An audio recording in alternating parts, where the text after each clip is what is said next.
Alrighty, so we are looking at core and balance and reactive training today. This is going to be from the senior manual, which means, the priorities when it comes to that are going to be, focusing on fall prevention. But in a sort of standard workout, we're looking at this as a way to activate muscles before we get in to the workout proper, which is why if you go on NASM's website, they've sort of started relabeling, or rebranding the OPT model. If you take a look at the download section and then you look at the programming template, you'll see that they've sort of shifted this to the activation side of things. And then skill development, they've actually moved plyometric exercises down to the SAQ, which makes a lot of sense because that's sort of like athlete specific. But if you think about like what activation means, or if we think of it as like movement prep, it's the idea that we're preparing ourselves to use the right muscles once we get into the actual workout, like once we get into let's say it's leg day, right? We want to make sure that we're using our proper like core muscles. So doing a little bit of like, maybe like a plank or like a floor bridge or something like that. Floor bridge is a really good way to turn on the glutes. The plank is a really good way to turn on our intrinsic core stabilizers. And then all of a sudden we get on that barbell and all those muscles are firing the way we want them to. And our form looks really good. Let's say we're doing like some pull-ups or, chest press or something like that. Well, then maybe like a YTA would be a really good example. If you were in last night's class, we were talking about like what an IWT exercise looks like. This can be a really good upper back activator, and it's where let's see here, let's go to just videos and that'll give me what I want, because that's where I pulled it up last time.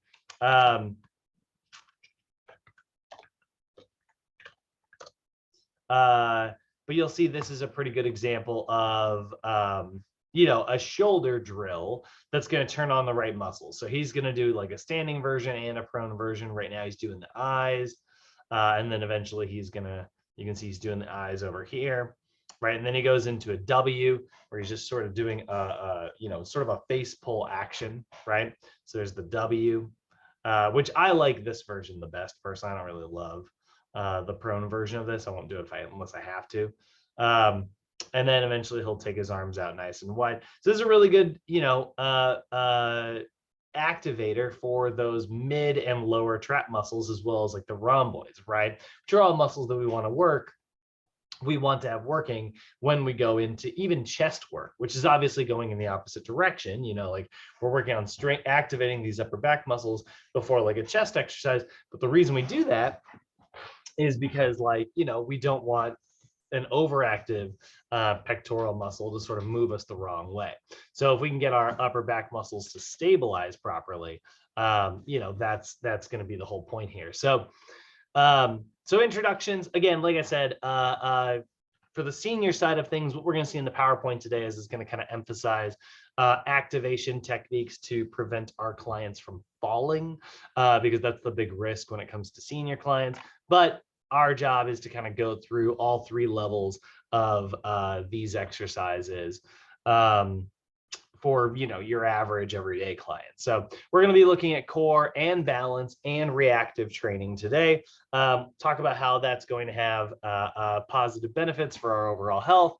Talk about how it can also have benefits for seniors in terms of like fall prevention, how do I progress our clients through that, and then what it means to pick the right exercises. So obviously falling is a serious risk for our senior clients. I mean, honestly, I don't think any of us want to fall, really. But we see like close to 2 million emergency room visits every single year, simply from falling. 1 out of 3 older adults are experiencing that, which is pretty substantial. You think about like, that's 33% of the population at minimum. And it's around like $19 billion in healthcare costs.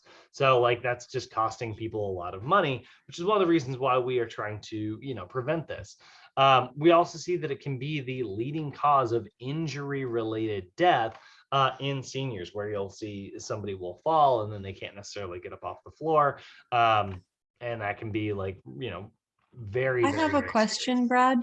Yeah, Um, what's up? I told you I was taking care of my mom after the whole COVID thing, and she fell like 7 times the first month she was home. Oy. Now, a year later, she's still going through that. She got physical therapy, occupational therapy, but it builds you back to where you were. And if that Yeah. wasn't strong, you have to keep going, and she doesn't do that. So she's been falling again. And this is my question. Is it possible she hasn't broken anything? Mm. But is it possible to, over time, so many falls can cause fractures, Oh yeah, not 100%. necessarily breaks? Yeah, I mean, definitely. I mean, they would have checked her out. To a doctor, like a fracture and a break are basically the same thing, most times. So like if they said that she didn't break anything, they Yeah. mean she didn't fracture anything, as long as they were checking her out every time. Now, doctors miss stuff every now and then, x-raying is obviously Well, difficult. my concern is now that she's back home and she keeps falling Mhm. without taking her to the doctor about it, like, is it possible that she would have fractures, you know? Oh, if she hasn't been to the doctor, oh sure, yeah, Right. absolutely. Like if she's still falling at home, you Yeah, know? no, 100%, yeah. At Mhm. least I would assume so. Yeah. I mean, there's all kinds of times where you'll hurt yourself and then just push through and not be aware of, a fracture of some type or something.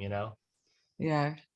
But yeah, I mean, I would definitely encourage, your mom to be like, hey, like, go get checked out every time this happens. Yeah. Um, Well, well, which, like the issue with that is you don't want to keep calling the doctor or somebody to help you out, because then you'll be put in an assisted living situation. And so that's why I think she, just kind of struggles and has somebody pick her up rather than like documenting the fall. yeah, I could see that. Yeah. Which is not great either. Right. Right. um, but I mean, that's another reason why, yeah, we really do want to focus on any of the stuff that's going to kind of keep us upright, Yeah. uh, and keep our clients like up and moving. Um, so yeah, so fear of falling, that's obviously like a huge thing here. Particularly one of the biggest things that we're worried about, and this is a statistic straight out of your textbook actually, but we are particularly worried about hip injuries. um, Hip fractures. One of the scariest statistics out there is we actually see about 1 out of 4 people die within 1 calendar year of sustaining like a hip fracture. And it's not that the hip is magical or anything like that. It's really that's coming from a place of just being very sedentary. Like when you break your hip, you're obviously not going to want to move very much because that's achy and painful and not great. And so what ends up happening is people just try to they just stop moving, and that lack of movement is really like the number one thing that kind of takes us out. And that's what we're really most concerned about. So we do want to make sure that we are getting our senior clients and really all of our clients to do plenty of core, plenty of balance, and reactive work, because that's what's going to help us stay on our feet as much as possible. So one of the big things that we look at when looking at fall risks and stuff. Man, this camera is just sucking today. Is obviously like balance is a huge factor, core strength is a huge factor, and so we are trying to build those things up. If we can get our clients to have like more core strength, they're much more likely to be able to maybe grab themselves if they're falling along the way. And that core strength is going to be huge because it stabilizes everything towards our center, and we can have a much more controlled fall, or we might be able to like, like I said, grab ourselves like on the way up and like prevent ourselves from falling. We also know that like balance is obviously huge. One of the biggest things with like seniors, like as we start to get older, is we start to see people doing that kind of shuffle walk, like those little tiny like shuffly kind of steps. And those little tiny like shuffle style steps feel much safer because like the rationale behind it is like, oh, if I step like with less distance, I'm less likely to lose my balance. And so older adults will start to feel more comfortable doing that kind of like little tiny shuffle. But it actually honestly puts you at a little bit of a greater risk because you're not actually picking your feet up over anything and you're actually like bumping it into stuff. And then also like losing your balance, losing your gait, really only kind of like, kind of feeds it back into itself and makes your overall balance worse.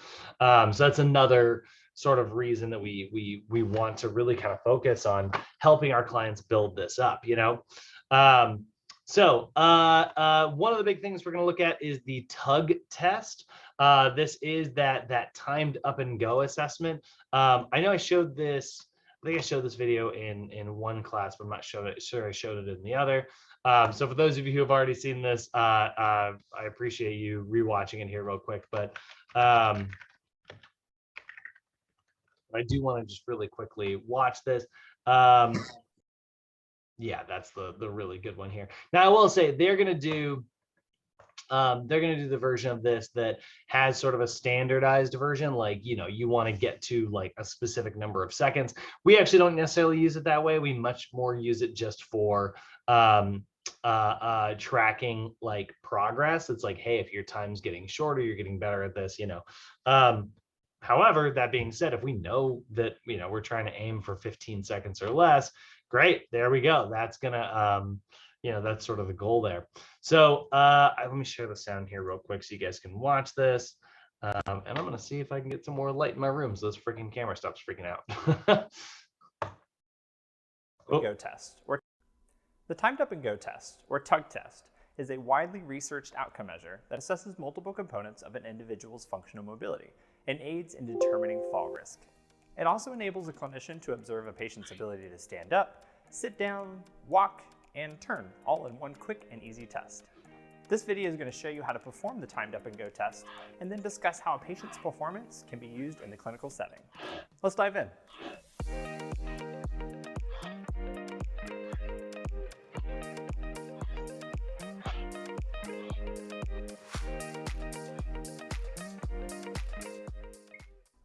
To get started, we only need a few things. 1.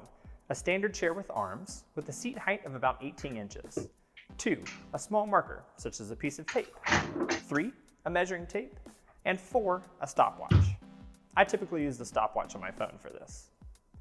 First, measure a 3-meter or about 10-foot walkway with the measuring tape.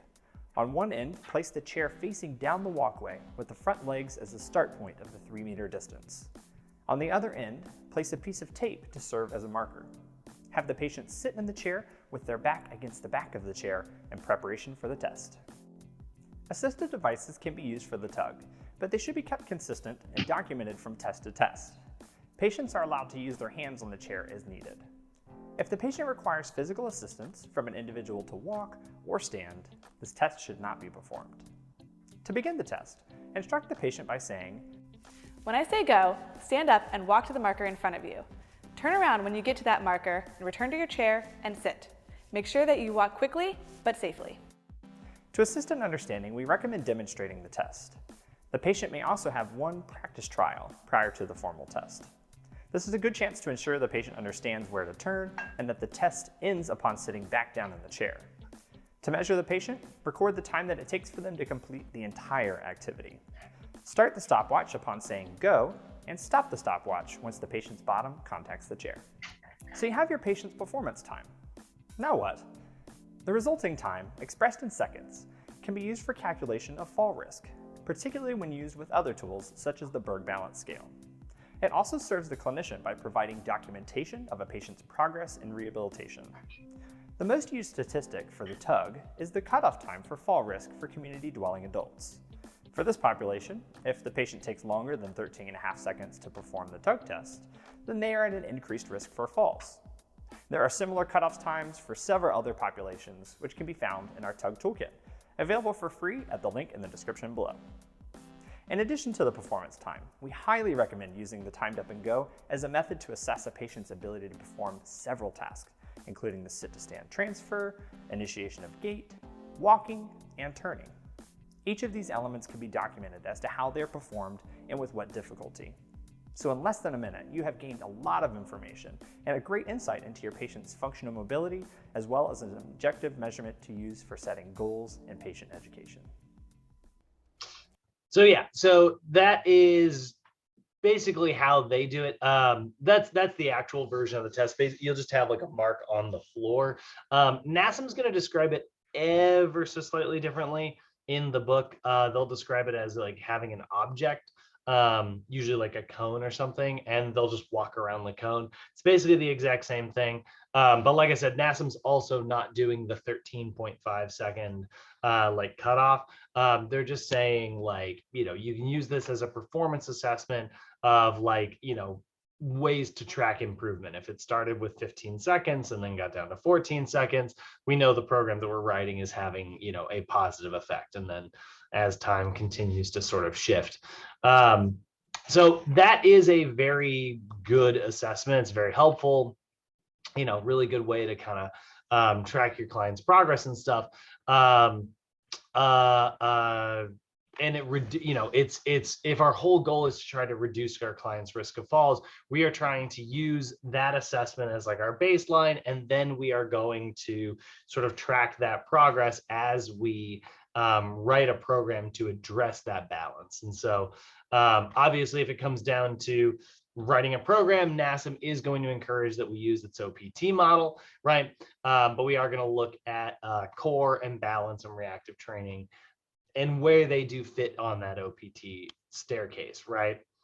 But yeah, that's that is sort of, you know, the entire thing that we're looking at today. So I will say, if it were me and I had, you know, like a fall, if I had like a client come to me and say like, hey, the number one thing that I'm focused on, you know, I'm trying to like, you know, get myself back to like walking and stuff.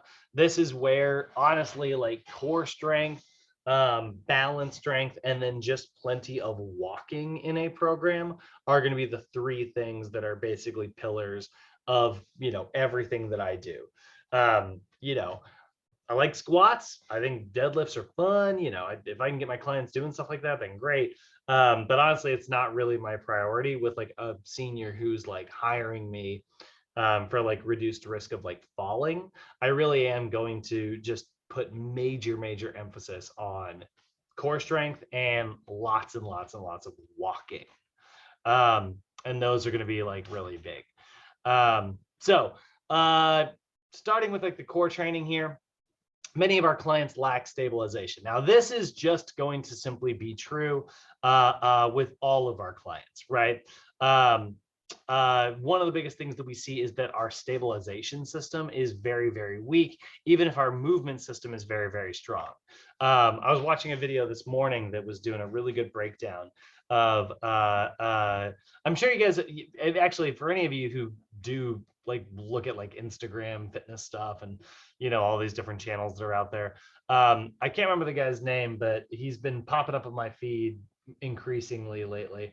But he's just like a dude who looks at like other people's videos and is like, he's like, you know, the reality is, and he'll kind of lay it out X, Y, and Z. So he does a really good approach to like, you know, kind of some like no BS approach to fitness advice. And it was like, this video was like, if you want to really improve your if you want to work on your six pack, then, you know, do this one. And they were doing like a kettlebell like halo. They were just doing like a really simple, like, you know, pass the kettlebell around from one side to the other. And that exercise actually is really great. For those of you who don't know, oh, sorry, not the halo. Oh shoot, what is it? Kettlebell. It's like a hula hoop action. What is that freaking thing? Obviously that's an actual hula hoop. Oh, I can't remember what they even call it. But literally they're just passing it around from one side to the other. I can't believe I can't think of this right now. And that's all around the world. That's what it's called.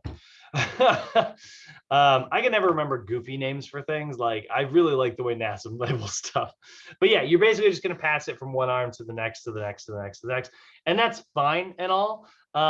it actually is a pretty decent core exercise, but it doesn't work your six pack. Like that's not really its purpose, you know, like the idea is that you are working on stabilizing your core as you take it through. So arguably, I would say that this is actually a better core exercise than a sit-up or a crunch or anything like that. But it is much worse for the actual six pack because the six pack is part of your movement system, right? Like your six pack is actually what crunches you out of bed in the morning. That's spinal movement, that's spinal flexion. Something like this is really great because it focuses on spinal stability, which I would actually say is better. So like, you know, there is a big difference here between what people think when they say their core versus the reality, right?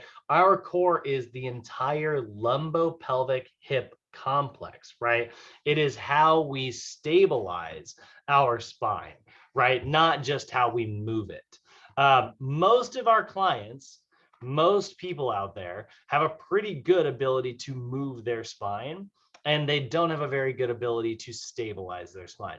And I say this all the time. This is becoming like a weird catchphrase of mine, but it's like one of those things where like I would argue that exercise, like everybody thinks exercise is about movement.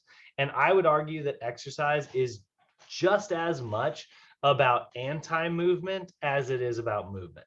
It's just as much about like resisting unwanted movement as it is about moving, right? So like just on Saturday, I remember I was like goofing around between points with my buddy Josh, who was on the other team. But we were talking, and as I was guarding him, I just took like another funky step because it's a really lumpy field and rolled like my right ankle. And I was like, whew, that was close. And he was like, what happened? I was like, oh man, I just about like sprained my right ankle. But luckily for me, you know, I generally tend to do a lot of like balance training and stuff.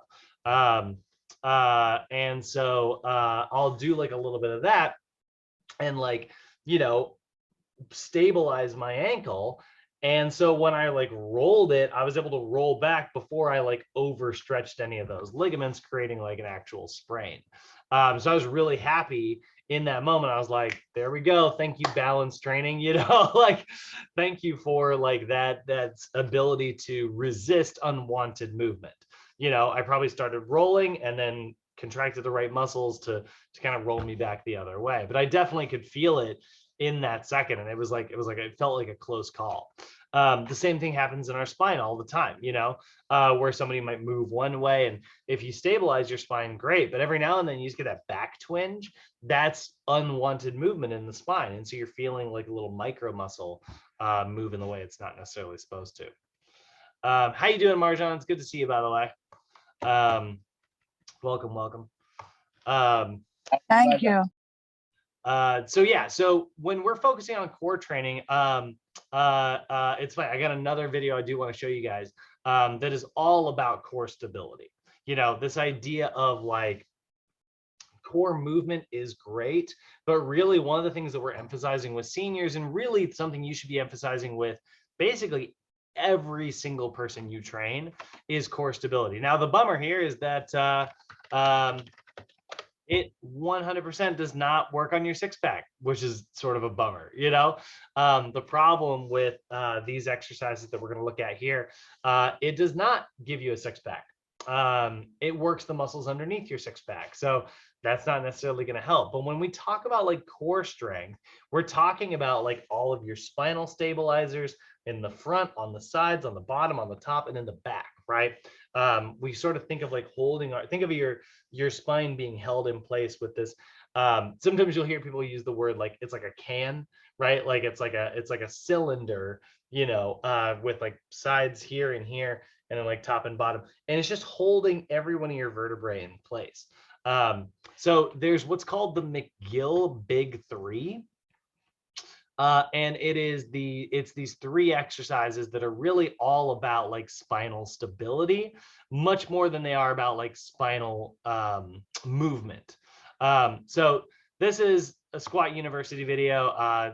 As I look, Dr. Aaron Horschig, this guy is kind of one of my favorite physical therapists on YouTube. I think he just does a really great job of breaking these things down.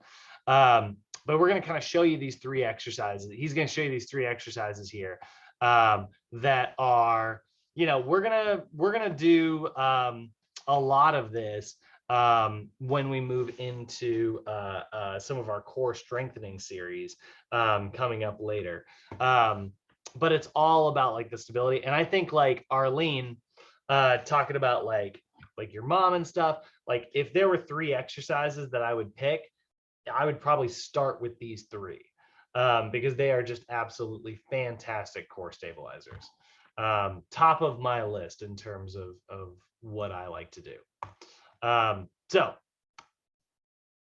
he will have a very loud intro, by the way. That's the one thing I hate about this guy's videos. It's like the volume of his intro is like 10 times louder. So I'll try to manage that. All right, guys. So today we're going to talk about the 3 core stability exercises you should do every day. There we go. Nailed. You heard that one word in that phrase. It was stability. I'm not going to be talking to you guys about the 3 dynamic core exercises to work your abs. This is a stability video, meaning the emphasis is on limiting excessive or unwanted motion at our spine so that we can have awesome carryover to the exercises that we're looking to perform in the gym, like your squat, your deadlift, your bench, your clean, and snatch. If you do these exercises, I promise you, you will feel much more powerful in each one of those movements. So let's talk about what the exercise grouping is called, the Mcgill Big Three. Now these are based off of the research from renowned back expert, Dr. Stuart McGill.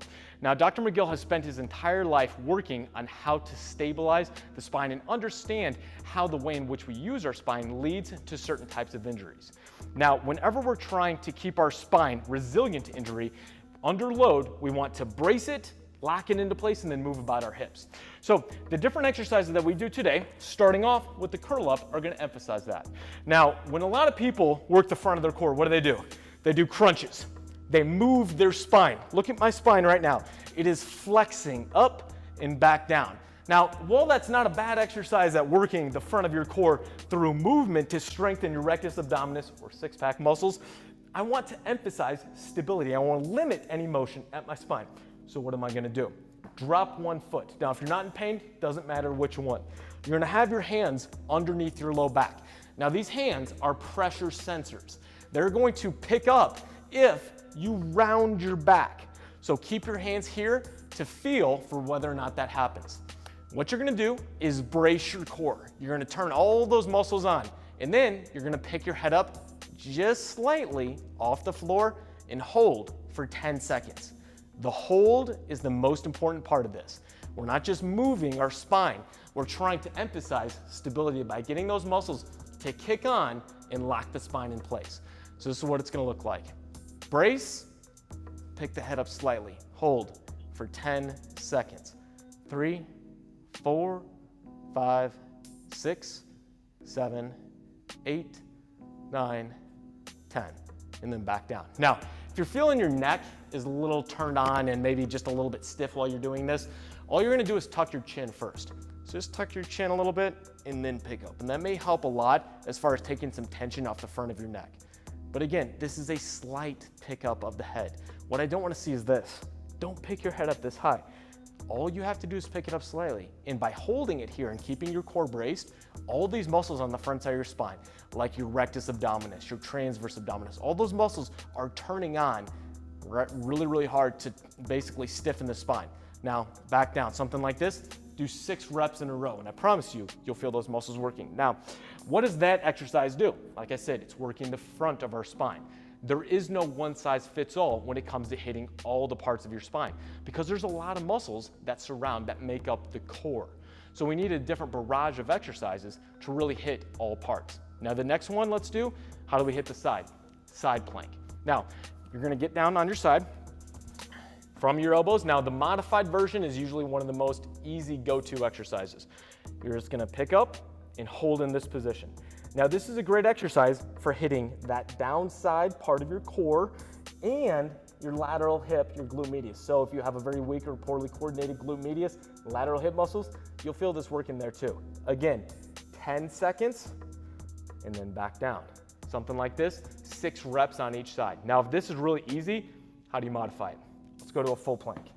From here, when you put our hands here, this is step 1. If that's too easy, put your hands here. Again, we're holding for 10 seconds. We're turning on those muscles of the spine We're limiting excessive unwanted motion. I want that spine here, and I don't want to twist.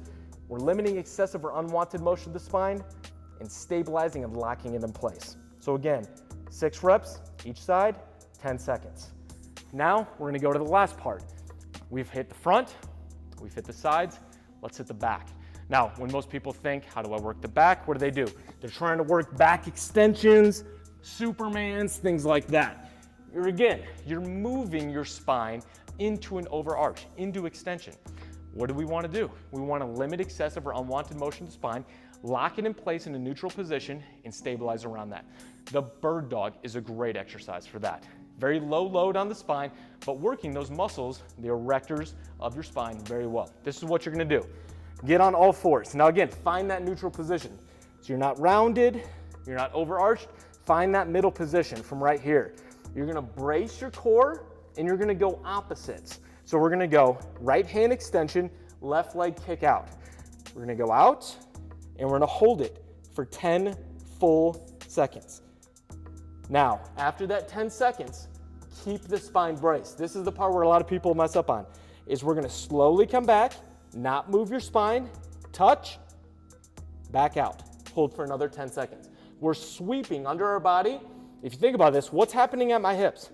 Flexion and then back. This is like a squat as far as the motion that's occurring. Back flat, no motion at the hips. I don't want this, because what just happened? I lost my neutral spine in my back. So as you go out, you're holding, you're keeping that core braced. Hold for 10 seconds, sweep back under the body, touch, and then back out. Now, common mistakes that I see with this exercise. First, kick the leg way too high. Now watch my back while this happens. I'll just do the leg movement, but people do this. What happened to my back? It overarched, it extended. I want that foot only a couple inches off the ground. Watch the difference. Overarch, I'm gonna keep it just a couple inches off the ground. Do you see the difference? So we're able to keep that core in a little bit better position because we're keeping our hips moving as they should, because the hips directly affect the spine. Next thing, I want you to think about really making a fist as hard as you can with your arm. And when you do that, you're gonna light up some of those muscles of your upper back as well. If you do the bird dog correctly and create as much tension from fist to foot, this is gonna be tough. You should be sweating by the time you're done with this.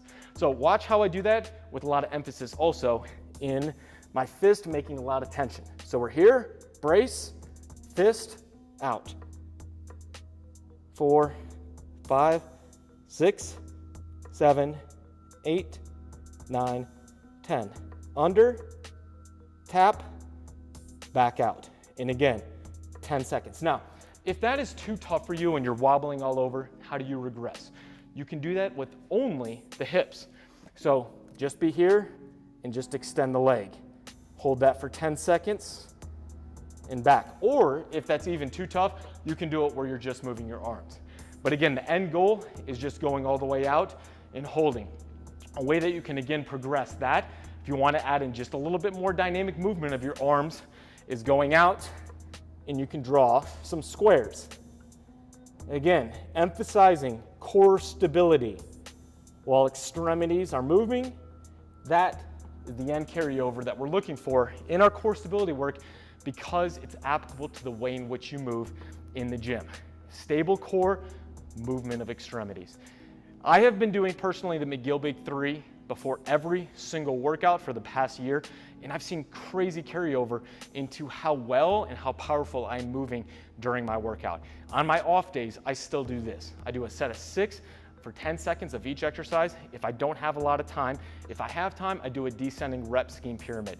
6 reps, 4 reps, 2 reps. If you want to do more, 8, 6, 4, 2. But again, the hold is the most important. You must do a 10-second hold to emphasize that stability, to limit the excessive or unwanted motion of the spine moving. We want to keep that spine locked in place while we move the rest of our extremities. But again, the Mcgill Big Three, I want you to start doing this. I promise you, you will find a huge carryover to how you feel and how you're moving in the gym. Hope you guys liked today's quick video. If you did. Okay, so literally my favorite core routine out there.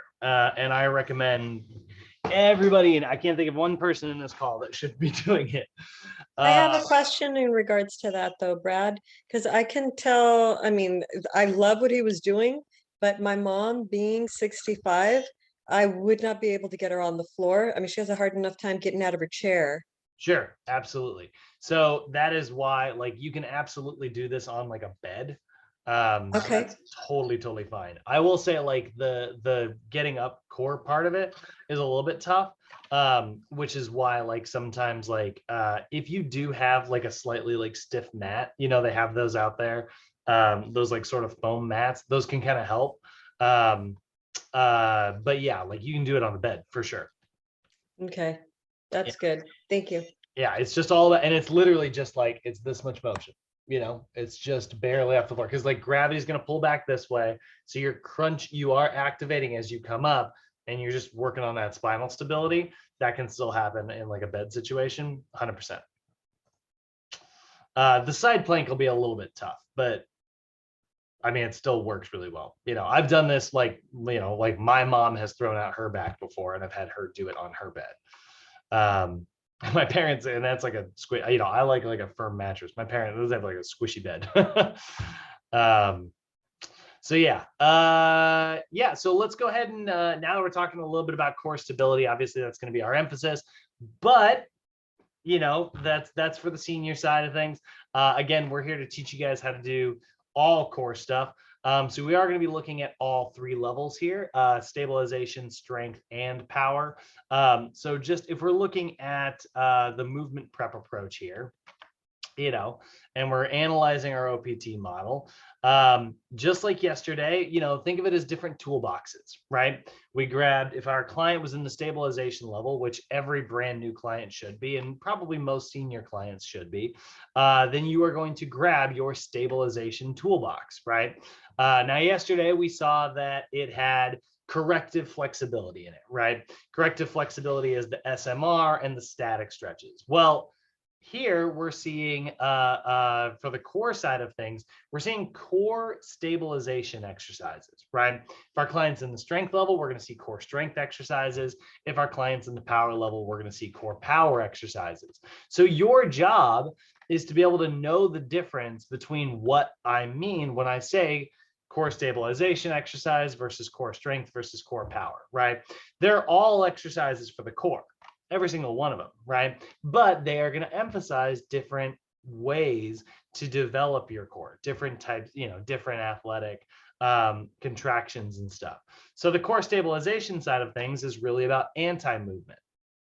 It's about resisting unwanted spinal movement, right? The core strength side of things is about moving your spine through a full range of motion. And the core power side of things is about moving your spine through a full range of motion at very fast speeds, right? Rate of force production there.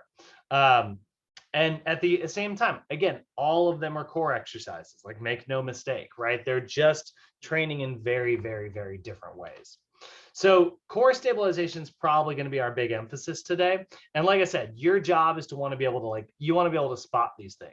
So if I just literally Googled core exercises on the internet, right, randomly, these are not the exercises that are found in your book. These are literally just core exercises that we're going to pick. I'm going to pick the first one here, right? This is a 12-minute core workout made on clearly Canva, right? So it starts with V-ups, right? So a V-up is where, you know, she's going to have her hands down on the floor, she's going to have her legs down on the floor, and she's going to fold in the center. She's bringing her hands to her toes, and she goes back. Then she's going to go into some Russian twists, into a flutter kick, bicycle crunch. Then she gets into a plank and then a side plank at the very end there. So where would you guys put these in the OPT model? Is this a core stabilization, a core strength, or a core power exercise? I don't know. Let's find out. Let's go ahead and go through these definitions here. So if your client's in the stabilization level, that's going to be level 1, right? So they're in stabilization, or, you know, if they're in phase 1, I mean, level 1 only has one phase in it. So if they're in the phase 1, or, you know, which is level 1, they're going to pick core stabilization exercises. Now, what do I mean? What do I mean when I say core stabilization, right? Well, these are core exercises that involve little to no movement of the spine. Okay, so the Mcgill Big Three is a perfect example of that. Yeah, there was a lot of movement during the bird dog, right? Where he brings his arm in and he brings his arm back out, right? That's a lot of movement. Is that still core stabilization? Because this says little to no movement. Well, yeah, I would say that that's still core stabilization because this is little to no movement of the spine and pelvis, right? So he's not moving his spine and pelvis, right? He's moving his arms, his legs kicking back a little bit. So maybe there's a little bit of pelvic movement there for sure. But like the idea is that we're training to resist unwanted movement. What are we training? We are training to stabilize. And that is where I'd put that. So on this list of, again, the very first Google image result for core exercises, the only one that I would say is all about like limiting unwanted movement of the spine are these two down here, the plank and the side plank, right? Because like the idea here is that you are learning how to hold your spine in a specific position and resist unwanted movement, right? What if she starts sagging her hips? Great, that's exactly what I'm trying to train against, right? What if she starts like arching her back? What if she starts like rounding her shoulders, right?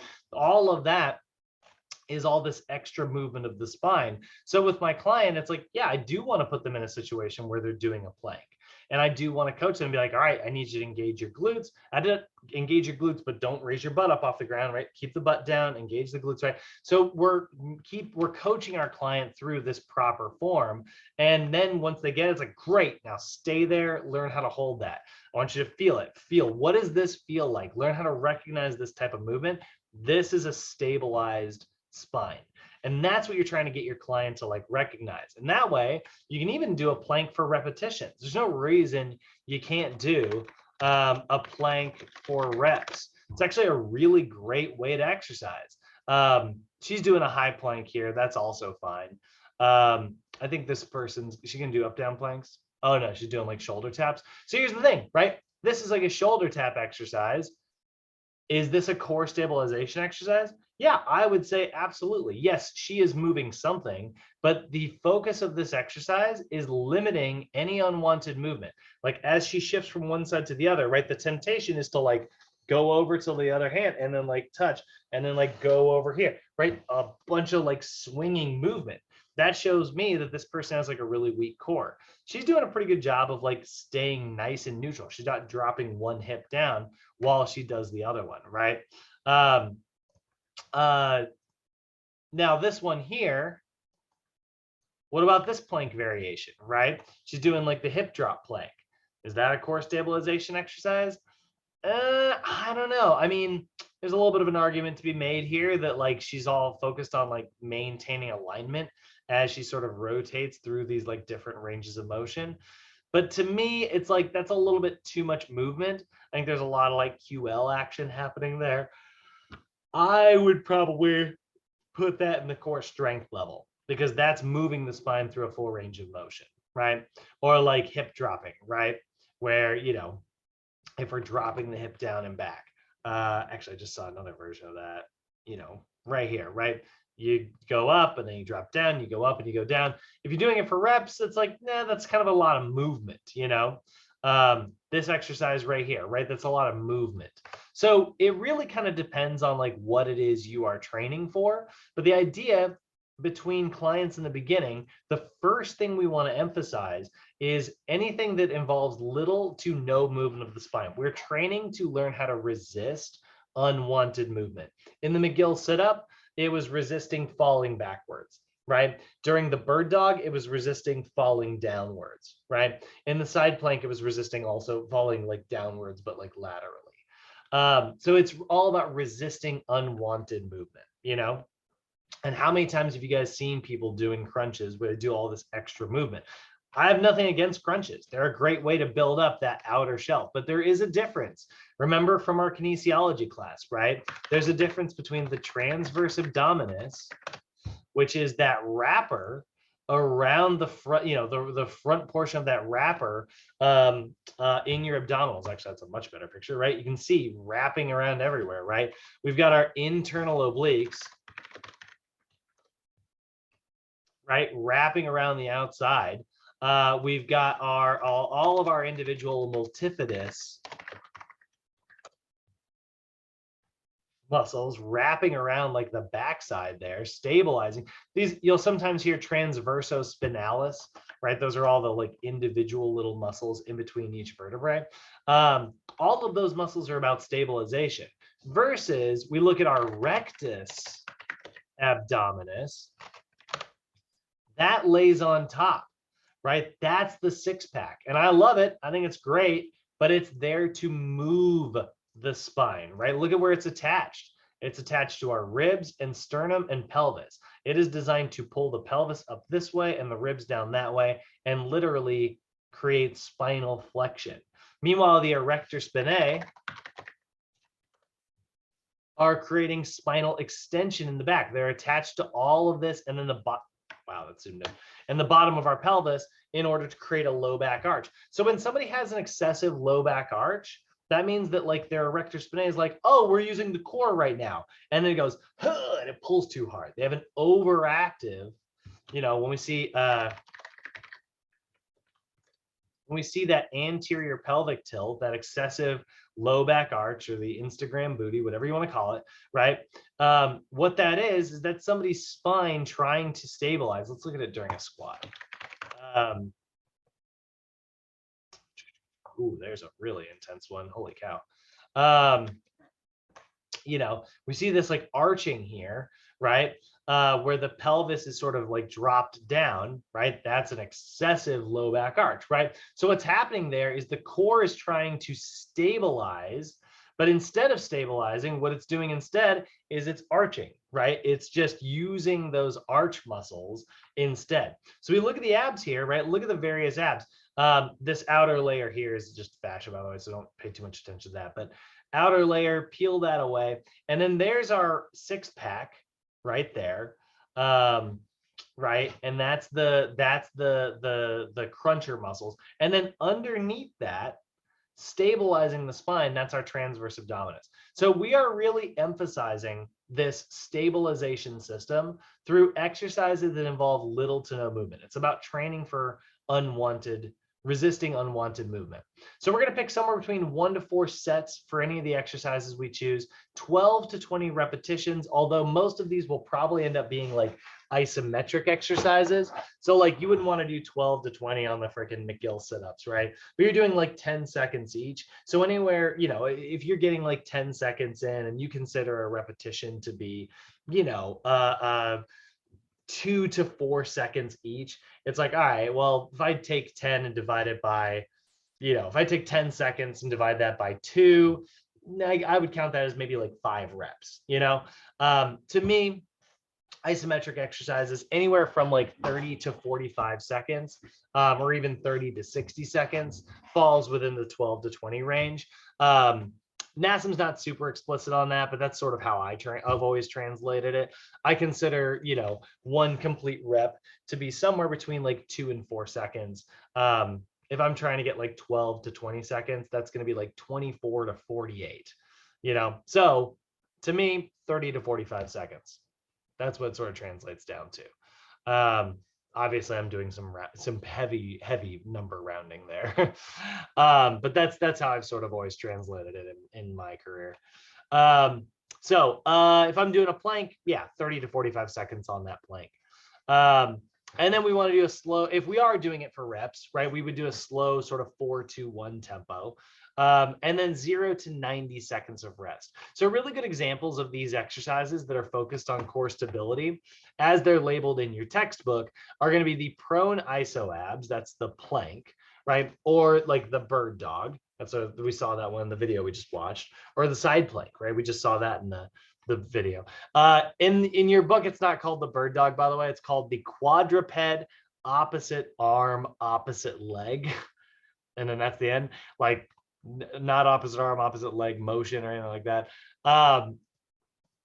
Let's see if I can even find that. Yeah, so that's the bird dog. That is what everybody actually calls it. But again, you go to NASM's website, you go into your textbook, that's what it's going to be called. Quadruped, opposite arm, opposite leg raise. I guess leg raise. I guess that's the official thing. So I just call it the bird dog. Everybody calls it the bird dog. That is how we're going to start our client out, right? For their first maybe month of training, if we're focused on core stabilization, that's where we're going to start. And it'll probably be more than a month, guys. Like that's probably where you're going to spend most of your time with a lot of senior clients.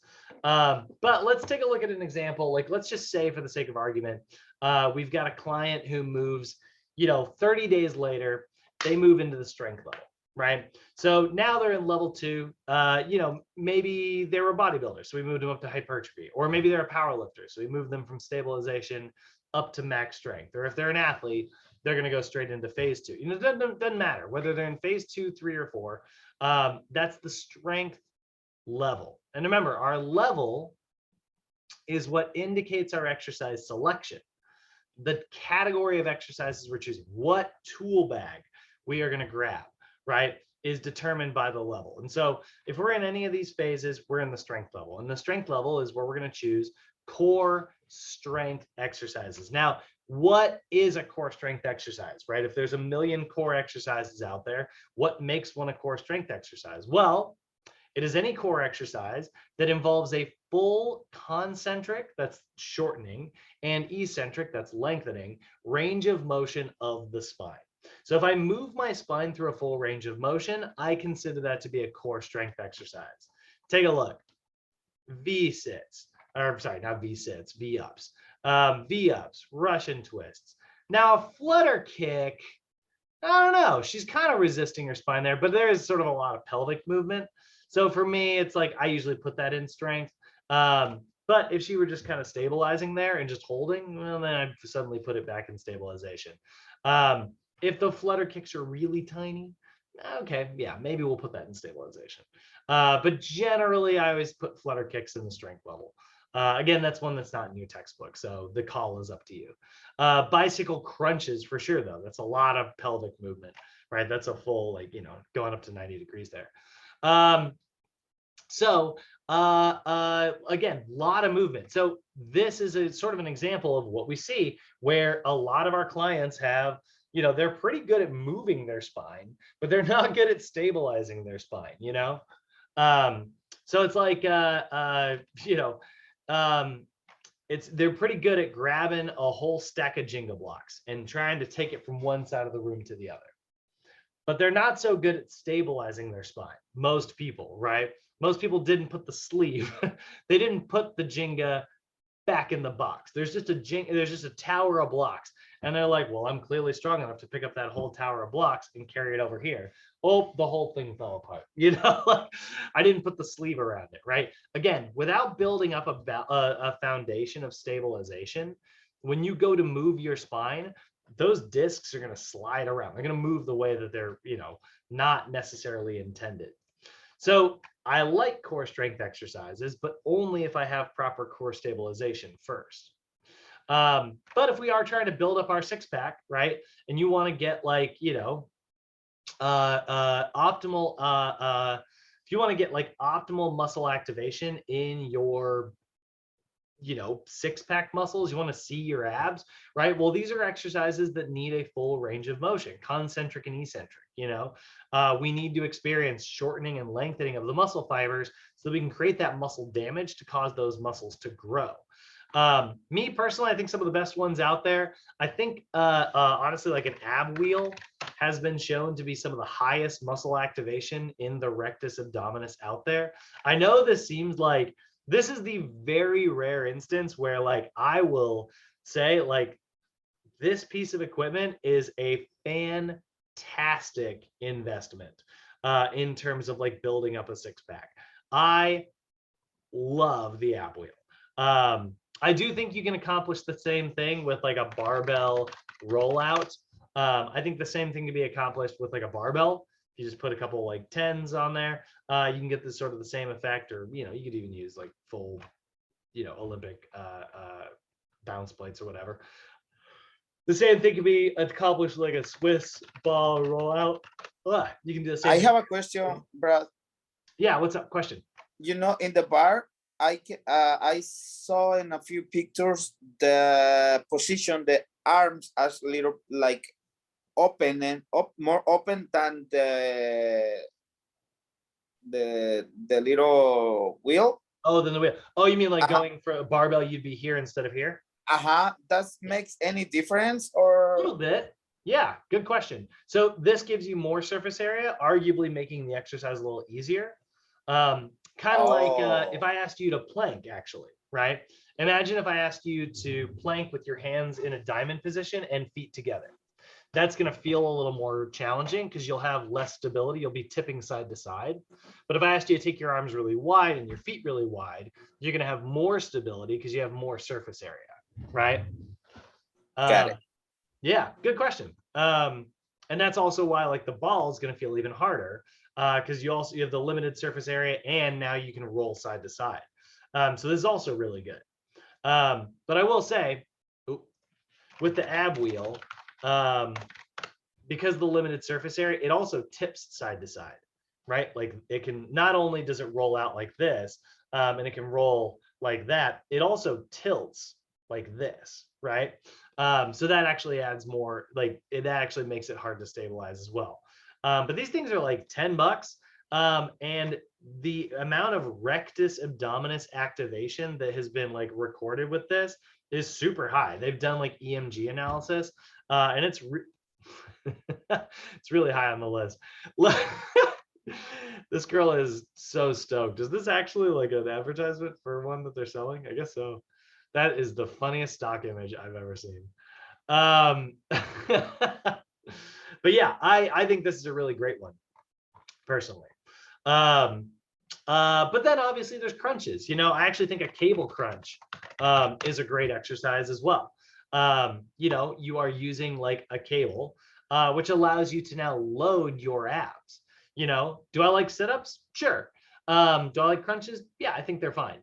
But cable crunches are really great because like you can apply progressive overload. You know, the disadvantage to the ab wheel, applying progressive overload is going to be pretty difficult. You know, going up with the weight every workout in order to ensure that you're working as hard as possible, that can be tough, you know, with an ab wheel because you basically need to have like a weighted vest at that point, you know.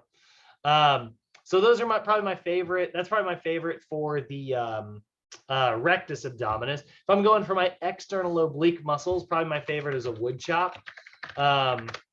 Probably right here is going to be highest on my list with the cable machine or resistance bands. Actually, that's going to work pretty well. Give me a GIF. Come on, internet, help me out. Oh, was I looking at one? I totally was. This is probably my favorite for the external obliques in terms of just like, again, it's got a really good ability to apply progressive overload. You know, you can really load the weight up pretty well here.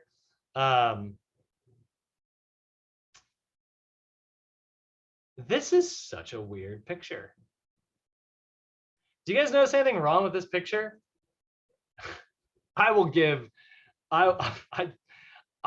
you will blow my mind if you can spot what I'm spotting. Does anybody know what's wrong with this picture? She's pulling on the cable and the plates are not moving. Danny, you do like Photoshop and stuff. What's happening here? Because my brain is melting. You guys see this? Like, look, she's clearly the cable's pulled, but like I wouldn't have caught it if you wouldn't have pointed out. But now that I see it, yeah. I feel I feel like I'm in the Matrix, and yeah, that's freaky. Anyway, love that exercise. I think that's a really good one. This is another really good one. A kneeling cable wood chop is a really good option because if you want to get a little bit of extra stability in there, this is much harder. He's also doing it with the ropes, which is kind of cool. That's just a fun variation. Might get a little tricep extension at the end there, call that bonus work, you know. But that's probably my favorite. You can do, if you're going to do it, I like high to low the best. Like going from high to low, I think that's really good. However, you can also go low to high. That's also a very effective wood chop. And if you do that version, oh, that's totally different. If you do that version, you can load it this way, going from low to high. You can also just load laterally. That's also not bad. Now, does that address different muscles or same muscle from different angle? Yes, it hits it. It's mostly the same muscle, because like really what you're working, like if we look at like it, we're talking about core today. So like this is mostly right going to work like rotation, right? But as I go from like here to here, that's going into spinal extension, right? So I'm getting a little bit more erector spinae if I go from low to high. So if I had a client with an anterior pelvic tilt, I wouldn't do that version, right? Because they already have too much erector spinae work. They've got the arch already. So low to high would be a bad option for somebody with that. Whereas going from high to low is very similar to a crunching action, right? Which would be more rectus abdominis as well. And the distinction between your rectus abdominis and your external obliques, they very much like cross over one another. They work together. Oh, did we lose her? No. They work together like all the time. Very, very, very similarly. Thank you. I appreciate the explanation. Yeah, no, absolutely. Because that's a hard angle to kind of pay attention to sometimes. Like transverse stuff, it's easy to get lost on in this plane of motion. So that's probably my favorite there. And then for the erector spinae, probably my favorite is just a simple back extension. I know it's not fancy. But I think through EMG analysis, the one that they see the most, activation of the erector spinae, yeah, just a very simple back extension. It's great. It's a fantastic like core strength exercise.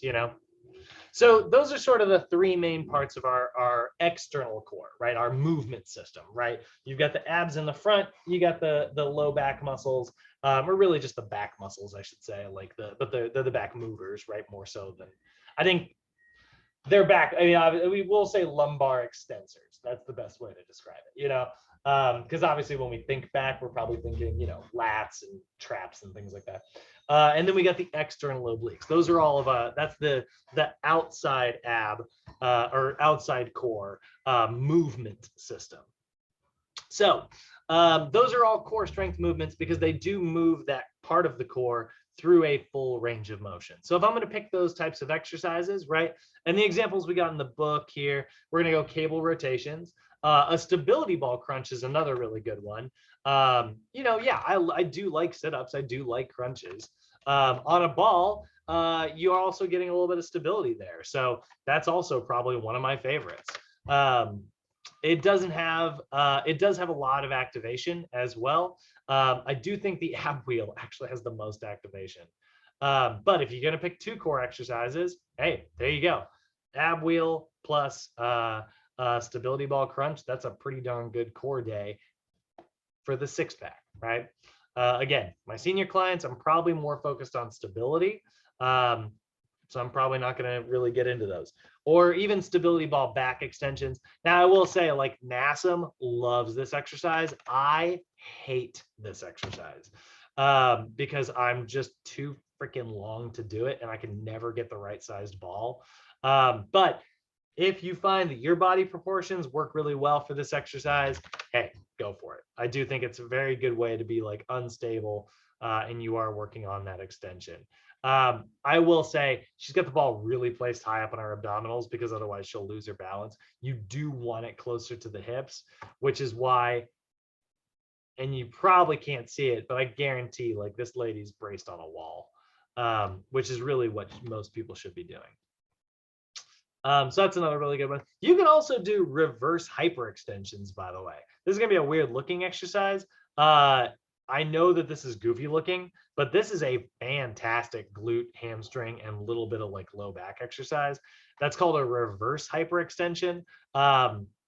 It is goofy, and I never do it in gyms because it just looks so weird, and I just don't want to be that guy. It's kind of a great exercise. It kind of works everything we want to work pretty darn well, actually. Sad to say. I wish the goofy stuff wasn't effective sometimes. And then we got core power. So what about core power stuff? What do I want to continue working my core? But what if I'm an athlete, right? What if I want to be able to throw something, explosively? Well, core power is actually kind of the same definition here. They're core exercises that involve a full concentric eccentric range of motion of the spine. That's the same, like, look, copy, paste, and nothing changed, right? Like my friggin' thing here, I didn't even like move it around. If it wouldn't been for the fact that, hold on, watch this. Motion of the spine, copy that there. And I'm gonna very carefully, I'm trying not, yeah, look at that. Literally nothing changed. Control Z, so that's an undo, redo, right? Undo, redo. Nothing is changing. The definition is sentence for sentence, letter for letter the same. What's the difference between core strength and core power? Well, there is more to the sentence. At the end of the core power, right? Full dynamic concentric eccentric movement of the spine. And then there is this little bit at the end at functionally applicable speeds, AKA fast. So there's an argument to be made that, like, we got the stability ball crunch. It's a really great core strength exercise, right? Yeah, just crunching straight up. Oh, come on, internet, give me the GIF. Right? Cool, love it, great. But what if I want to work on the power part of my core? I want to work on rate of force production. Well, then I might do like a stability ball pullover row, which you're going to see is... What if you could get rid of your kitchen garbage at the push of a button? Hey, I'm Matt from Pila, and I want to introduce you to my friend. Okay. Now he's working on crunching his spine fast, right? So it's the stability ball crunch. Look, the motion's the same, except now he's also getting that throw in there, right? And that throw is what gives us the core, the power part of it, right? We're working on, rate of force production. So we went from working on stabilization to range of motion force production to range of motion rate of force production. We're focusing on the speed of it, right? So a medicine ball slam is a good example, a medicine ball pullover throw, a medicine ball rotation chest pass. Now you might be thinking, well, isn't that a chest power exercise? Yeah, it is, but not if I use it in my core section, right? So I got a ball here, boom, right? So I'm doing the spinal rotation just like I did with like my wood chop, only now I'm throwing a ball, right? But I need to move fast in all directions. I need it to be fast, both eccentrically and concentrically. So oftentimes these are going to require a trainer with a medicine ball to throw it back to you, right? And that's also 2 to 3 sets. So actually the same as strength that we saw there. It's still 8 to 12 reps. That's also the same as strength. The difference is we went from like a medium tempo in the core strength to an explosive tempo in core power. And that is how we pick core exercises. Now, obviously, we want to watch for dizziness. We don't want our clients to hold their breath if they're moving their head a lot. We want to watch for muscle cramps. That can happen sometimes in core exercises, which feels terrible. There's no worse place to cramp up than the abs, in my opinion. It's just the worst. You're like, ah. So start small, and then you can sort of work through full ranges of motion later.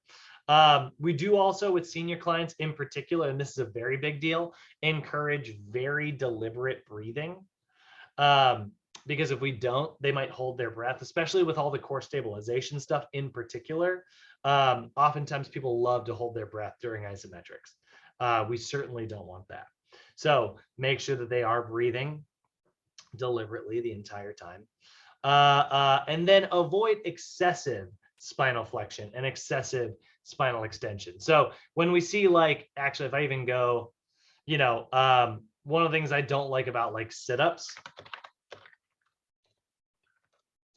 is that a sit-up really kind of just takes you into this excessive range of motion, right? Like, look at this here.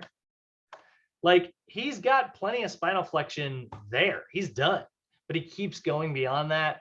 You're not really getting much out of that at that point. Like, you're not working against gravity at that point, Like you only work against gravity to about here, and then he keeps going. So I don't really love sit-ups personally. That's not really my favorite core strength exercise. Or we'll see, like if I look up back extension, see if I can find a back extension GIF. I'm sure I'll find, actually that girl's killing it. That looks great. What about this guy we saw earlier? This guy did kind of round his back a little bit when he was doing it. No, it doesn't go up too far. That's good. You'll see a little bit of hyperextension sometimes. You'll see people like, they tend to like really go a little bit too far, or you'll see people move their head. See that in the Superman all the time. The Superman exercise is a really good, you know, this is a core, you know, if you're moving, right? This is very much like a core strength exercise. If you were to bring it up and hold, I would call that core stabilization. So the Superman can be done as an isometric or as like a full movement. But in this version, this guy's killing it. It looks great. I mean, yeah, that's a lot of movement, but it looks really decent. That one's really good too. Come on. I'm looking for somebody to give me a bad demo. There we go. All right, so on this one though, see how she brings her head up? You don't need that. This isn't a neck exercise, right? She's not getting any benefit from there. So you just want to keep that head in a neutral position. The idea of what you're moving is the low back, right? Why move the neck? So we do want to watch for things like that. Avoid that excessive flexion extension because you're not really getting anything out of it. So that is the core stuff. Any questions, comments, or concerns, guys? Anybody got anything on that?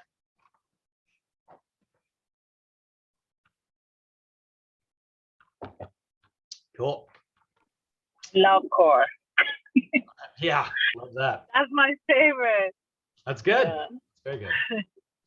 The only problem with core stuff that's like the big bummer is like, as much as we all love it, it burns like the least calories. Like, because like you think about like, you know, I don't know if anybody's ever done the squat, but like, do you get how many crunches would it take to burn 1 pound of fat?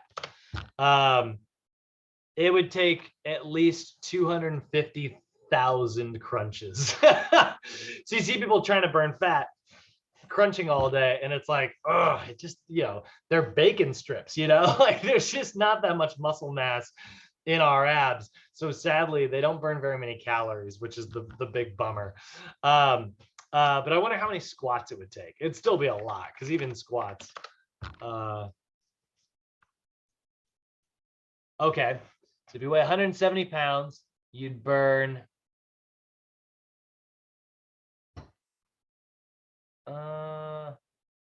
somebody did the math on this. Surely somebody, come on. I want to know how many would take. Oh, 30,000. Less than 250,000, which is nice, but still would be a lot of freaking squats. You know, which is why obviously it takes so much time to kind of get these results that we're talking about. But yeah, like, you know, that's the one thing about core stuff. That's not what we're using it for, though. You know, that's not what it's for. What it's for is, you know, keeping our spine in a neutral place. All right, well, let's look at balance training next. Obviously, another key area. Now we're starting to kind of see a little bit of a pattern here, right? We had the stabilization level, the strength level, the power level. We were picking core exercises. So we were picking core stabilization exercises, core strength exercises, core power exercises, right? It's like the difference between and the example it's like the example I always use. It's the difference between like an elephant versus an elephant seal. You know, yeah, they both have the word elephant in them, but they're two totally different animals, you know. Or like a whale and a whale shark, you know, not the same. You know. So let's go ahead and take a look at balance training here, right? So balance training by definition, balance is going to be how far outside of your base of support you can maintain equilibrium. Okay. So a lot of people think balance is a very static process because, you know, the idea here behind balancing is that, like, I'm staying put, right? But it's actually a very dynamic process, right? There's actually a lot of movement happening. You just don't see it, right? Like my foot squeezing, right? My core is doing all these little micro connections, right? Balance is not static. It's very, very, very dynamic. It's integrating a whole bunch of other processes. Now, here, I'm right over my base of support. If I'm just like standing on one leg and I take my other foot like 1 inch off the ground, right? I'm balancing, you know, very statically here. The further I reach away, the harder it's going to be for me to balance, right? So it's how far outside of my base of support I can balance. This is one of the reasons why a very good balance assessment that's out there is what's called the STAR Excursion balance test. And it's where you'll actually use like a mat or just like some tape on the floor, and you'll mark how far outside your client can reach. So if I, like, let's say this client, we'll put their left leg, this will be left, and we'll put their right leg in blue here. And I'm about to cover this up, I just realized. Okay, there we go. Thank goodness. So like if we had this, right, let's say they're standing on their left leg, we can plot how well they do on this, right? So if I go here, right, let's say like, you know, their pattern looks something kind of like this, right? And they have the most balance there. And then this is pretty decent. That's pretty decent. And then this is probably the one they would struggle the most on. And there'd be another one. There's actually another one back there that you can't really see, right? So there we go, right? So now if I just drew a line kind of connecting each of these, we can kind of plot out what my client's balance looks like, right? And kind of draw a little plot here and show my client how good their balance is, right? And so like clearly this area is where they're struggling the most, which makes sense because, you know, they got to reach their leg across the body. So I'm actually not surprised by that. Now if they do the other leg, like let's say this guy's standing on his right leg instead, which I just realized he actually, oh no, I got it right. So then I go over here, right? And I plot it again. Now this time, like this side's obviously a little bit better, right? And then maybe it looks something a little bit more like this.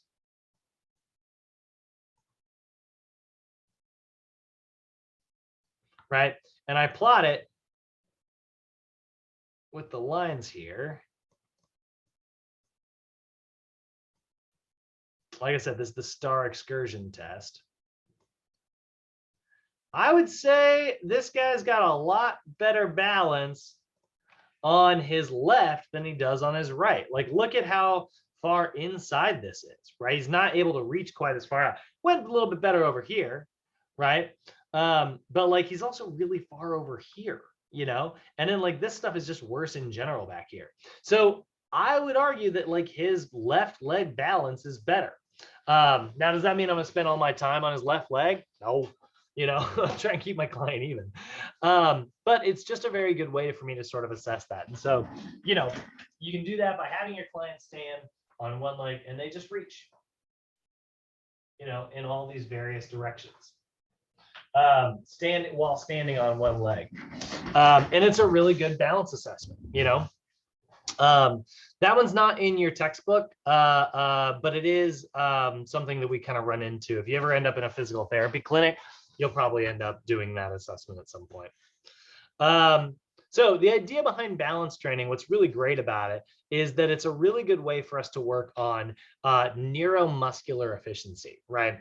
The ability for our nervous system to recruit the correct muscle to do a job at the right time for the right amount of force and in the right plane of motion. So the muscle's not contracting in the wrong plane. You know, we got like our hamstrings, for instance, they do sagittal flexion, but they also do a little bit of transverse rotation. Oh man, our connection must be bad today. We're losing people left and right. But yeah, the right muscle at the right time too, right? We want to be able to recruit our muscles correctly. So balance training is one of the best ways to do that. It enhances our proprioception in really massive ways because it gives our body lots of information coming into the nervous system, so that our brain learns how to interpret where it is in space even better.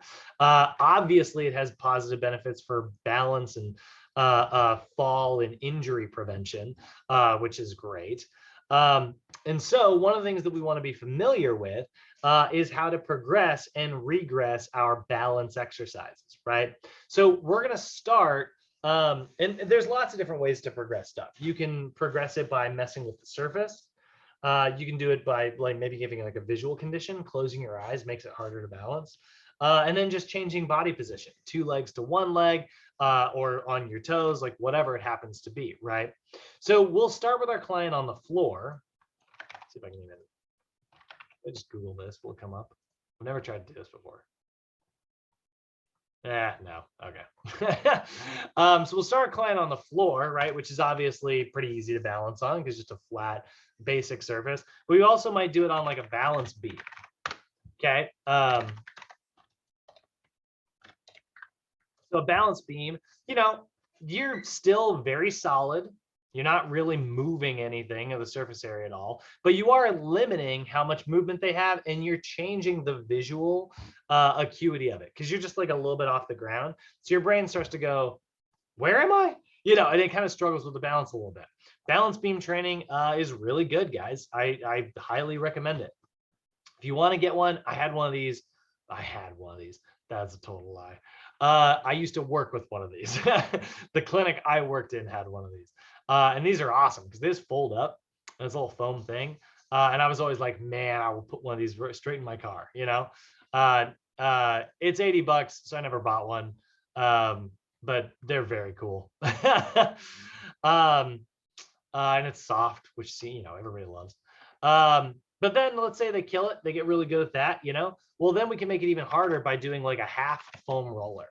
So a half foam roller is really great because now you've got either very limited surface area if you were to try to stand on this side, or you could flip it over to the other side and you've got a surface area that's actually going to move and rotate with you, right? So you can see like this version here. And you can either do this in the sagittal or frontal plane. So you can add instability in either of those planes, which is really great. But you are only incorporating one plane at a time, which is why, you know, it's early on in the progression, right? So we're not affecting any planes of motion here. We're adding one plane of instability here. We aren't affecting anything here. And then we've got one plane of instability here. And then we've got the Airex or foam pad. Now, this is a really good way to train for balance as well because it's very squishy, right? So standing on one leg on this squishy pad, that actually adds multiple planes of motion, right? You can squish this way and this way in one exercise. So that's why that's a progression from the half foam roller.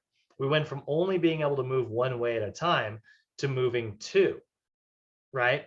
And then eventually we end up with the Dynadisc at the very end, which is a full, all 3 planes of motion unstable, right? It can spin, it can frontal plane, it can sagittal plane, right? So all 3 planes become unstable here. So I would train my client to improve their balance, and I would take them through these progressions here. So this is beyond, this is just a general in all of our exercise types. Whether you're choosing balance stabilization, balance strength, or balance power, any of these pieces of equipment can be used in any of these phases, right? Like one of my favorite warm-up exercises actually is, I actually don't have a Dynadisc anymore, but I still have my Erector pad.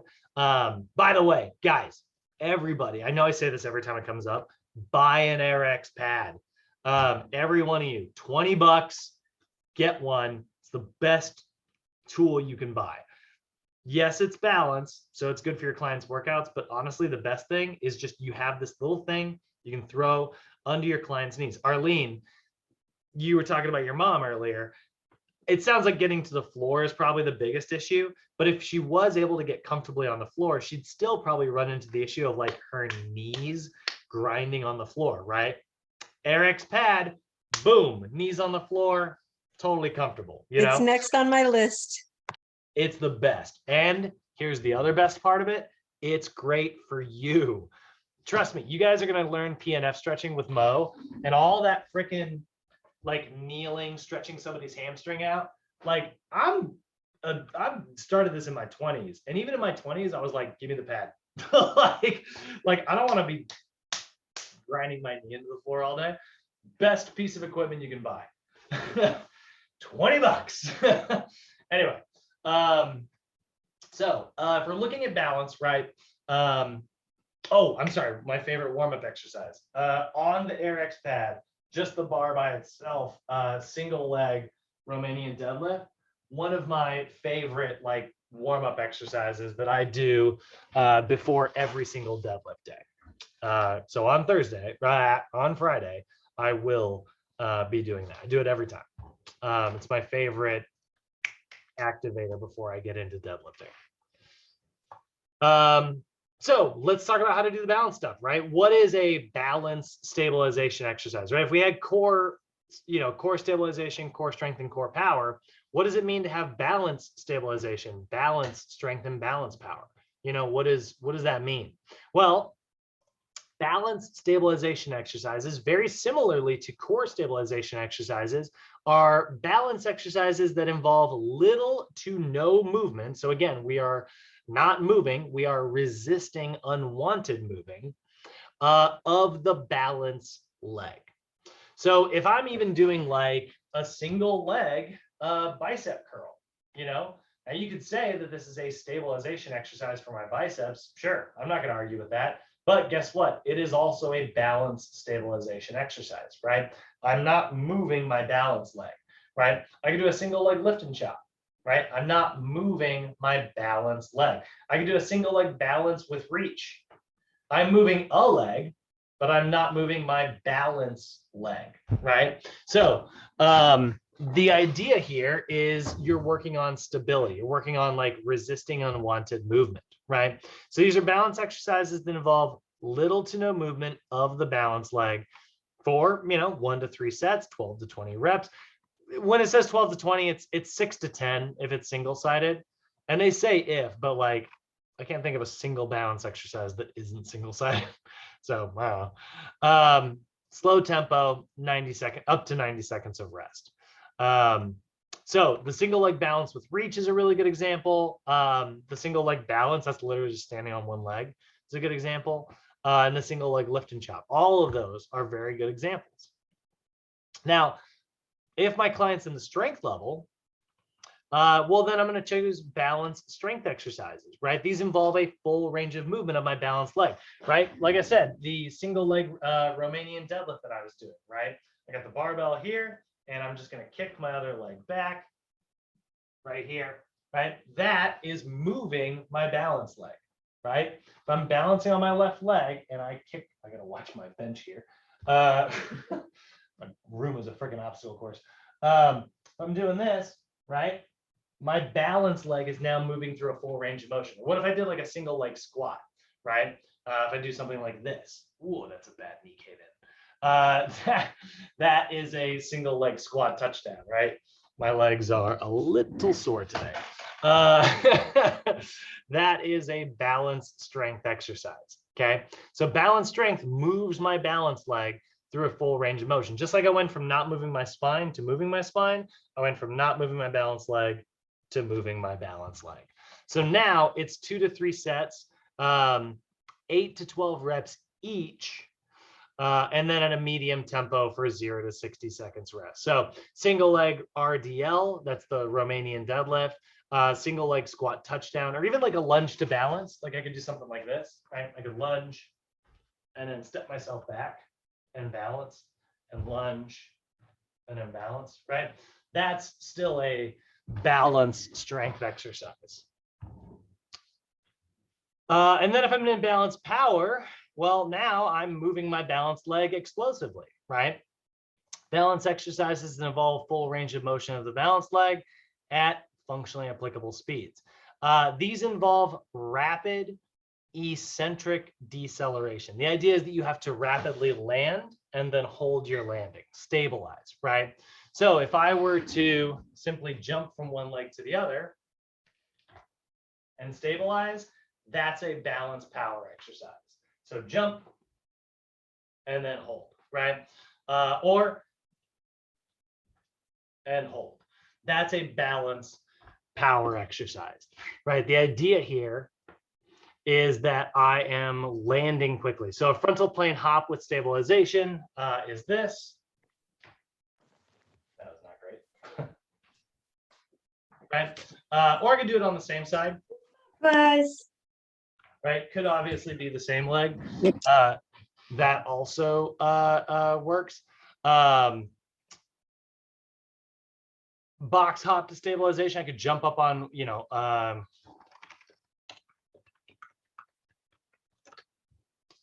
right, jumping from one leg onto a box. That's the two-legged.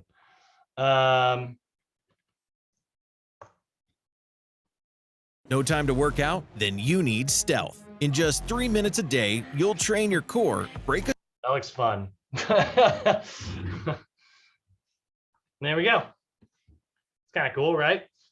So just on a box and stabilizing. That's a balance exercise in the power level. Pretty friggin' advanced, definitely not easy, but is all about like the balance. Again, if I've got an athlete, it's a really great exercise for them,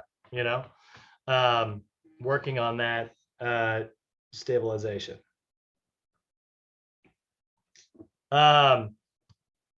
Oops, sorry, 1 second.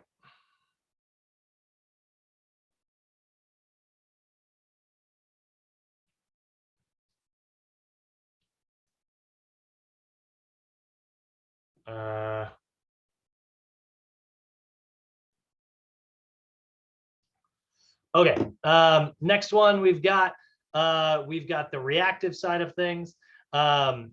So reactive training is all about explosive movements. This is why this is often called like plyometric training. Plyometric means explosive, and that's what NASA mostly calls it. But sometimes they use the word reactive, which I like better, because it does sort of paint a picture of what we mean. You are actually reacting to something else, right? So like when you land, for instance, your body has to respond to that landing. It has to recruit all the muscles the second you hit the ground. So that's why it's a reaction, right? So we've got 3 levels of this as well. If we're calling it plyometric, we've got plyometric stabilization exercises for the stabilization level, plyometric strength for the strength level, and plyometric power for the power. So again, guys, this has been the core, the balance, the reactive section, and we have stabilization, strength, and power. So plyometric stabilization, plyometric strength, or plyometric power. There's a very clear sort of pattern here, right? Very good for preventing falls. I do like plyometrics for my senior clients if they can handle it. Now, I will say this is relatively high impact exercise, so it can be a little intense for senior clients. Which is that if that's the case, then we got to be careful. We don't want to, make our client hit the ground and, flare up any arthritis or problems like that, right? So for clients who are in the stabilization level, just like before, we are going to choose plyometric stabilization exercises, right? Now, what is that? What does that mean? Well, it's a plyometric exercise, a reactive exercise that involves little to no movement. So again, we're seeing the stabilization little to no movement thing upon landing. So the idea here is that we're focused on our landing mechanics and learning how to land properly, more so than we're learning how to actually jump. So a box jump up to stabilization, and this is Nassim's demo, but it drives me crazy. She does not hold it long enough. Is where we land on a box and then we hold the landing for 3 to 5 seconds so we can get a chance for our brain to go, okay, that's how I was supposed to land. That was soft impact. I got it. And then it can kind of relax and go into the next rep. So a box jump to stabilization, which is what we're seeing here, our client is down on the ground, they jump onto the box, they hold their landing 3 to 5 seconds, and then they continue, right? Very, very good stabilization exercise. We've also just got a straight up like squat jump to stabilization, right? Doesn't have to be on a box. You could just do a little mini squat, right? And hold that landing. And hold that landing. Great. Yeah, that works perfect, right? Or I could even jump down from a box. You know, I could start on top. This is probably the most advanced out of all of them. But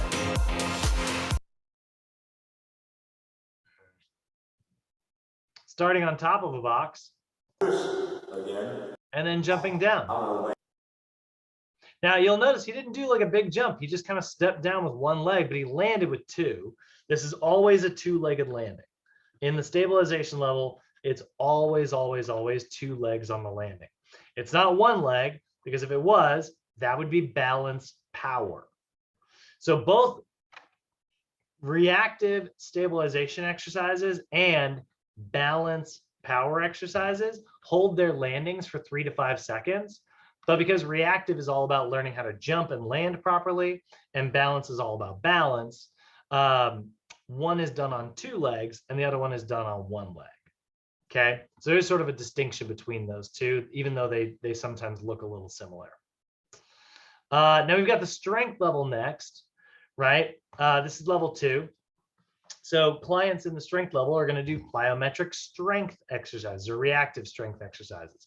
These are reactive exercises that involve a full range of motion upon landing. So like they have a repetitive tempo. The idea here is that once you're done with your landing and once you're done with the jump, do the next one, you know?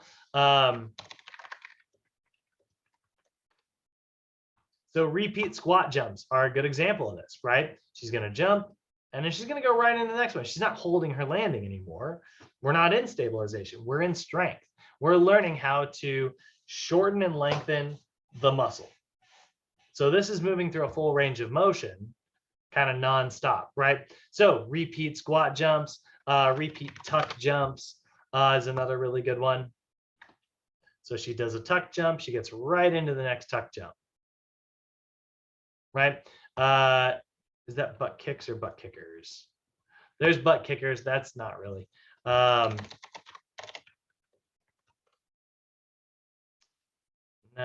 I mean, don't get me wrong, I like butt kickers and they're very good for running form. But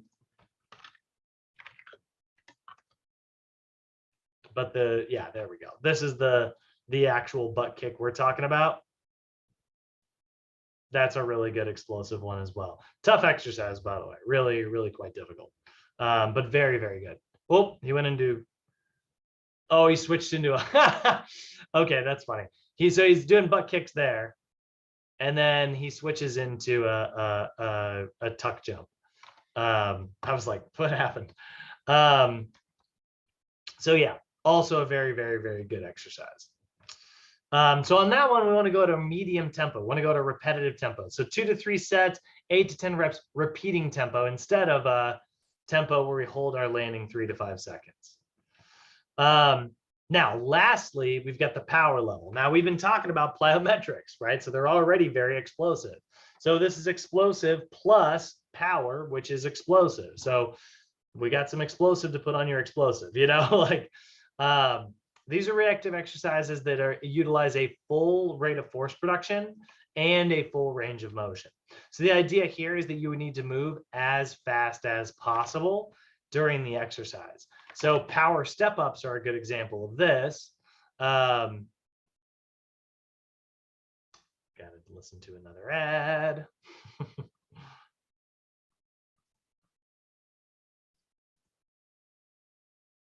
So there we go. He was going kind of slow there for a second, but then he kind of speeds it up right there at the end, right? It's as fast as possible is what we're looking for here, right?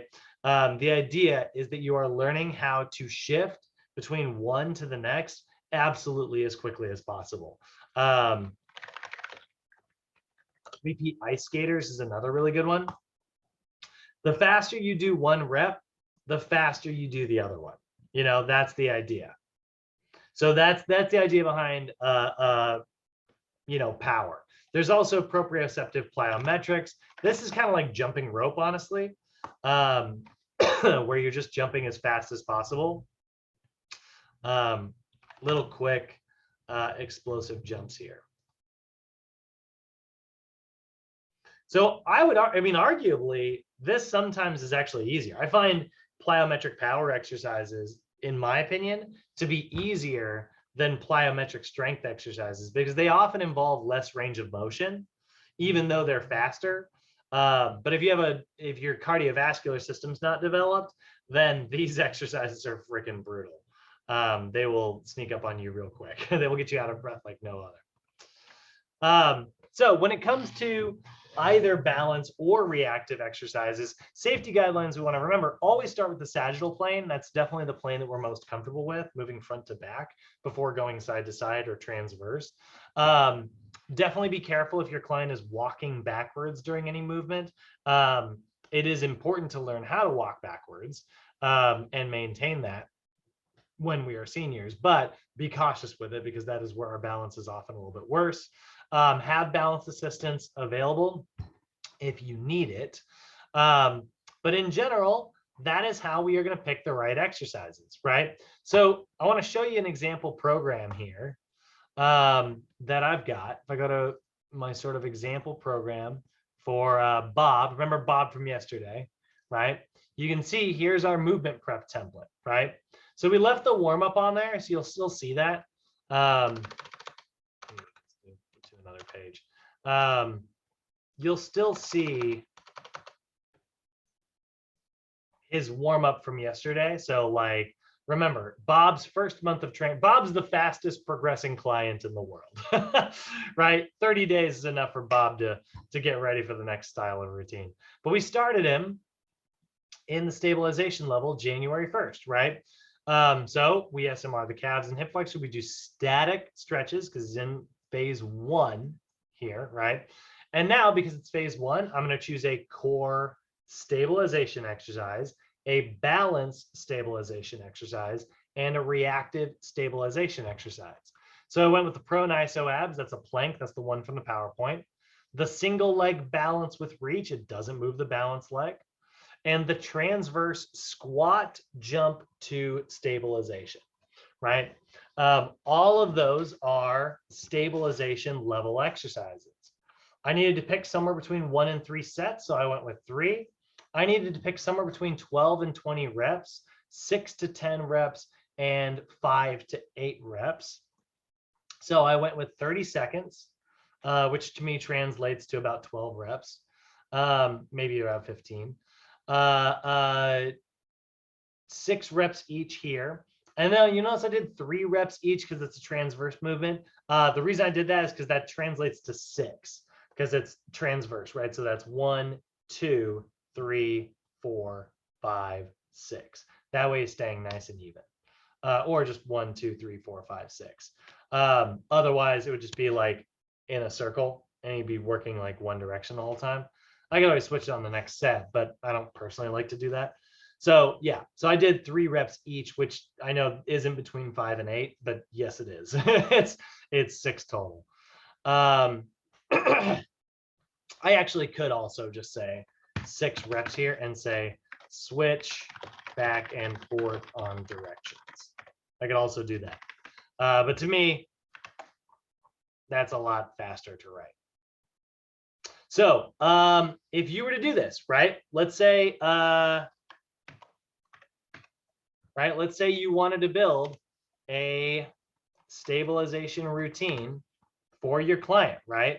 Well, you would look in your textbook and you would grab the appropriate exercises. What I'm going to do here is I'm literally just going to go into the PowerPoint and look at the example versions, right? If my client's in stabilization, right? Watch how easy this is, guys. This is how the exercise selection works. So I'm going to look at my core exercise, the example, side iso abs. Oh, and I put it right there. Man, my formatting is getting all messed up here. Paragraph single, please. All right, there's my side iso abs. Next one I've got, let's go down to the balance.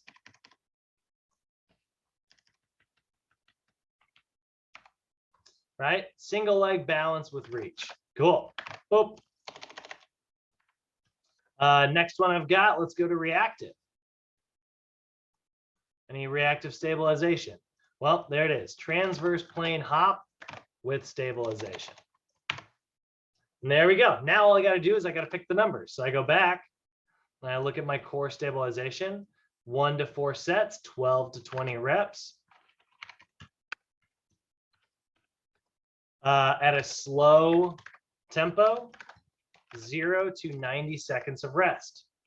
I go back to my balance exercise, 1 to 3 sets,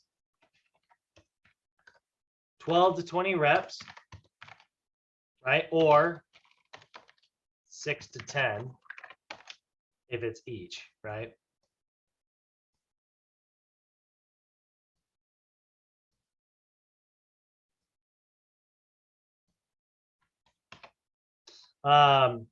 Tempo should be slow and 0 to 90 seconds of rest. And then I look at the reactive. Again, 1 to 3 sets, 5 to 8 reps. Now the tempo should be 3 to 5 second hold on the landing, right? And then 0 to 90 seconds of rest. So I built this stabilization routine by staying, my book told me exactly what to do, right?